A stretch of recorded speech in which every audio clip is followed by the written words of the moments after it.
ज्ञान मंथन में आप सभी का हार्दिक अभिनंदन करते हैं। मैं हूं सुबोध। और दोस्तों, अपने पिछले वीडियो में हमने आपको हिंदू कुल देवता और कुल देवी के पहले वंशज के बारे में जानकारी दी थी। और दोस्तों, आज के अपनी इस वीडियो में हम आपको हिंदू कुल देवता और कुल देवी के दूसरे वंशज के बारे में जानकारी दे रहे हैं। तो चलिए फिर शुरू करते हैं इस वीडियो को। दोस्तों, दूसरे वंशज का नाम था कश्यप कुल। दोस्तों, कश्यप कुल की कई शाखाएं हुई थी। पिप्पल, नीम, कदम, करदम, केम, केन, बड़, सूर्यवंशी, चंद्रवंशी, नाग आदि उपनाम या गोत्र हिंदू मोची समाज में पाए जाते हैं। ये सभी मारीची वंशी हैं। दोस्तों, यहाँ प्रमुख शाखाओं की बात करते हैं। ऋषि कश्यप ब्रह्मा जी के पुत्र मारीची के विद्वान पुत्र थे। मरीची के दूसरे पुत्र ऋषि अत्रि थे, जिनसे अत्रि वंश चला। ऋषि मरीची पहले मनवंतर के पहले सप्त ऋषियों की सूची के पहले ऋषि हैं। ये दक्ष के दामाद और शंकर के साढ़ू थे। इनकी पत्नी दक्ष कन्या संभूति थी। इनकी दो और पत्नियां थी, जिनका नाम था कला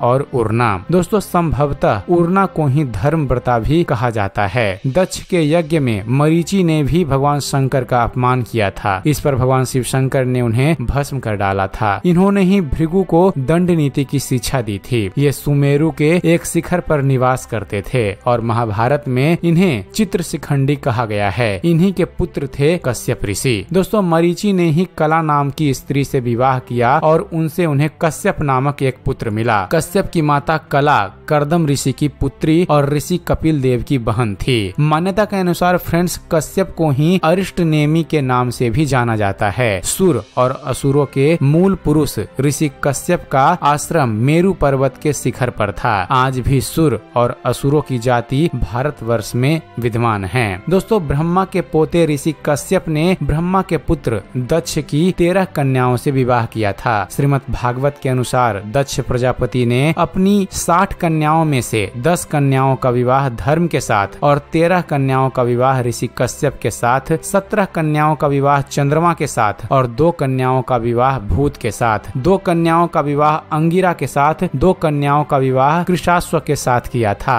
शेष 4 कन्याएं, जिनके नाम हैं विनीता, कद्रु, पतंगी और यामिनी, का विवाह तार्क्षिक कश्यप से हुआ था। दोस्तों, इस प्रकार ऋषि कश्यप की पत्नी अदिति, दीति, दनु, काष्ठा, अरिष्ठा, सुरसा, इला, मुनि, क्रोधवसा, ताम्रा, सुरभि, सुरसा, निमि, विनीता, कद्रु, पातंगी और यामिनी आदि पत्नियां बनी। चलिए आपको थोड़ी थोड़ी जानकारी दे देते हैं कश्यप ऋषि के प्रमुख 4 पत्नियों के बारे में। पहली थी अदिति। दोस्तों, पुराणों के अनुसार कश्यप ने अपनी पत्नी अदिति के गर्भ से 12 आदित्यों को जन्म दिया था। माना जाता है कि चाक्षुष मनवंतर काल में तुषित नामक 12 श्रेष्ठ गणों ने 12 आदित्यों के रूप में जन्म लिया, जो कि कुछ इस प्रकार थे: विश्वान, अर्यमा, पूषा, त्वष्टा, सविता, भग, धाता, विधाता, वरुण, मित्र, इंद्र और त्रिविक्रम, जिन्हें भगवान वामन भी कहा जाता है। दोस्तों, ऋषि कश्यप के पुत्र विश्वान से वैवस्त मनु का जन्म हुआ। अदिति के पुत्र ही देव और सुर कहलाए। इनके राजा इंद्र थे। वैवस्त मनु के 10 पुत्र थे। इनके नाम थे इल, इक्ष्वाकु, कुशनाम, अरिष्ट, धृष्ट, नरिष्यंत, कुरुष, महाबली, शर्याति और प्रषद। राजा इक्ष्वाकु ने कुल मैजैन और हिंदू धर्म के महान तीर्थकर भगवान, राजा, साधु, महात्मा और सृजनकारों का जन्म हुआ है। वैवस्त मनु से ही सूर्य वंश की स्थापना हुई। मनु के 10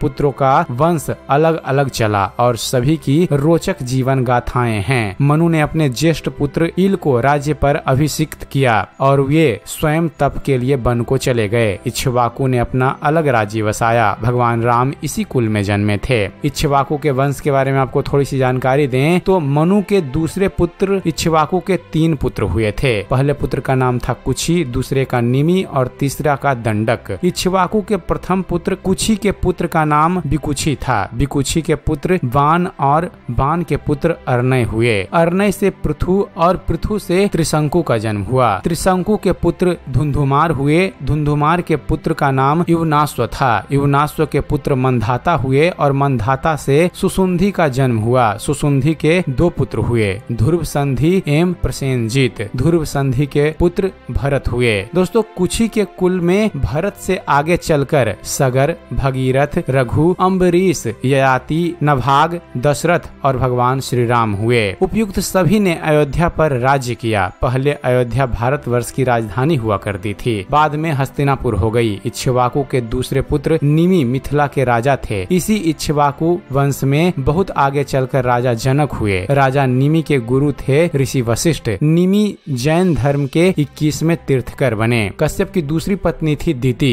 दोस्तों कश्यप ऋषि ने दिति के गर्भ से हिरण्यकश्यप और हिरण्याक्ष नामक 2 पुत्र एवं सिंहिका नामक एक पुत्री को जन्म दिया। श्रीमद् भागवत के अनुसार 3 संतानों के अलावा दिति के गर्भ से कश्यप के 49 अन्य पुत्रों का जन्म भी हुआ था, जो कि मरुनंदन कहलाए। कश्यप के ये पुत्र निसंतान रहे, जबकि हिरण्यकश्यप के 4 पुत्र थे, अनुहल्लाद, हल्लाद, भक्त प्रहलाद और संहलाद। दिति के पुत्र ही दैत्य और असुर कहलाए। इनके काल में महान विरोचन और राजा बलि हुए। वर्तमान में अधिकतर दलित लोग खुद को दिति के कुल मानते हैं, जो कि पूर्णतः सही नहीं है। सभी के अलग अलग मत हैं। तीसरी पत्नी थी फ्रेंड्स दनु। दोस्तों ऋषि कश्यप ने अपनी पत्नी दनु के गर्भ से 61 महान पुत्रों की प्राप्ति की थी। और बात करें कश्यप ऋषि की अन्य पत्नियों के बारे में तो रानी काष्ठा से घोड़े आदि एक खुर वाले पशु उत्पन्न हुए। पत्नी अरिष्ठा से कश्यप ऋषि ने गंधर्व पैदा किया। सुरसा नामक रानी से यतुधान, जो कि एक राक्षस था, वह उत्पन्न हुआ। ईला से वृक्षलता आदि पृथ्वी पर उत्पन्न होने वाली वनस्पतियों का जन्म हुआ। मुनि के गर्भ से अप्सराएं जन्मी। कश्यप की क्रोधवसा नामक रानी ने सर्प, बिच्छू आदि विषैले जंतु पैदा किए। ताम्रा ने बाज, गिद्ध आदि शिकारी पक्षियों को अपनी संतान के रूप में जन्म दिया। सुरभि ने भैंस, गाय तथा 2 खुर वाले पशुओं की उत्पत्ति की। रानी शारसा ने बाघ आदि हिंसक जीवों को पैदा किया। तिमी ने जलचर जंतुओं को अपनी संतान के रूप में उत्पन्न किया। कद्रु की कोख से भूत से नागों की उत्पत्ति हुई, जिनमें प्रमुख 8 नाग थे, अनंत, वासुकी, तक्षक, करकोटक, पद, महापद, शंख और कुलिक। इन्हीं से नाग वंश की स्थापना हुई। दोस्तों तार्क्ष की पत्नी विनीता के गर्भ से गरुड़, जो कि भगवान श्री विष्णु का वाहन है, और वरुण, जो कि सूर्य का सारथी है, वे पैदा हुए। रानी पतंगी से पक्षियों का जन्म हुआ। यामिनी के गर्भ से शलभों पतंगों का जन्म हुआ। ब्रह्मा जी की आज्ञा से प्रजापति कश्यप ने वैश्वानर की 2 पुत्रियों पुलोमा और कालका के साथ भी विवाह किया। उनसे पौलोम और कालकेय नाम के 60,000 दानवीर दानवों का जन्म हुआ, जो कि कालांतर में निवात कवच के नाम से विख्यात हुए। दोस्तों माना जाता है कि कश्यप ऋषि के नाम पर ही कश्यप सागर और कश्मीर का प्राचीन नाम था। समूचे कश्मीर पर ऋषि कश्यप और उनके पुत्रों का ही शासन था। कश्यप ऋषि का इतिहास प्राचीन माना जाता है। कैलाश पर्वत के आसपास भगवान शिव के गणों की सत्ता थी। उस इलाके में ही दक्ष राजाओं का साम्राज्य भी था।